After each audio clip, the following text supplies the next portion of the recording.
tout le monde, j'espère que vous allez tous et toutes très bien. Bienvenue dans cette dernière vidéo de l'année 2024 et aujourd'hui on va parler de ton guide pour apprendre à lire ta Bible pour l'année 2025. Alors à savoir que on va parler des procédures à appliquer pour pouvoir lire sa Bible correctement et pour pouvoir la comprendre. Appliquer du coup pour ceux qui connaissent Dieu, donc qui connaissent la foi, et il y aura une procédure à appliquer pour ceux qui sont encore des bébés spirituels et qui ne connaissent pas Dieu et qui sont encore nouveaux dans la foi. Alors déjà, premièrement, avant de lire sa Bible, vous aurez besoin de 3 éléments nécessaires. Donc déjà, je vous présente, donc voilà. Alors moi, je l'ai un petit peu customisé, etc. Donc ça, c'est la Bible Femme à son écoute. Donc c'est pas une Bible pour femmes, mais c'est une Bible qui donne quand même des conseils et on peut s'inspirer de certaines femmes qui sont écrites dans la Bible. Donc c'est pour ça que moi c'est la Bible Femme à son écoute. Déjà vous aurez besoin de votre Bible, l'élément clé et l'élément super important.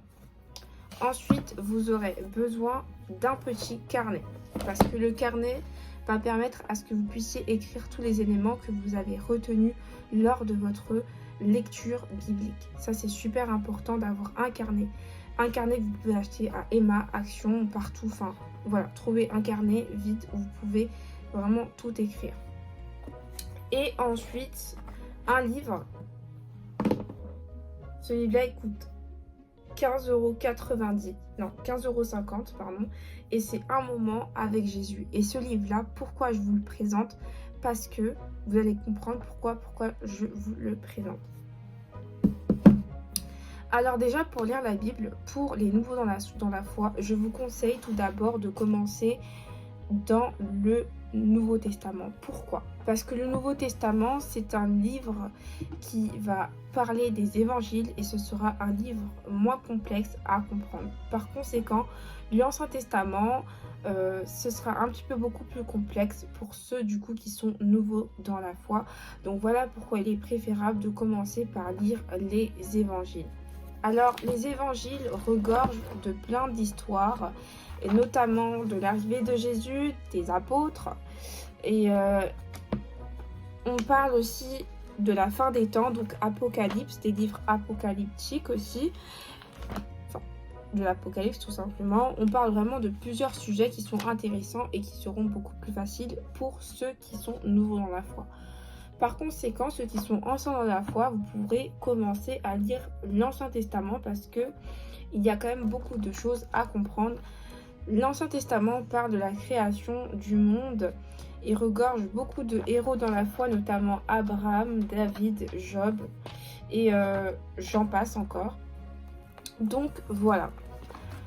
Déjà, ça c'est la première clé, donc lire le Nouveau Testament pour les bébés spirituels et lire l'Ancien Testament pour ceux qui sont vraiment dans un niveau plus avancé dans leur foi. Ensuite, le carnet va tout simplement servir à ce que vous puissiez écrire votre méditation du jour. Donc, admettons qu'aujourd'hui on est le 31 décembre 2024.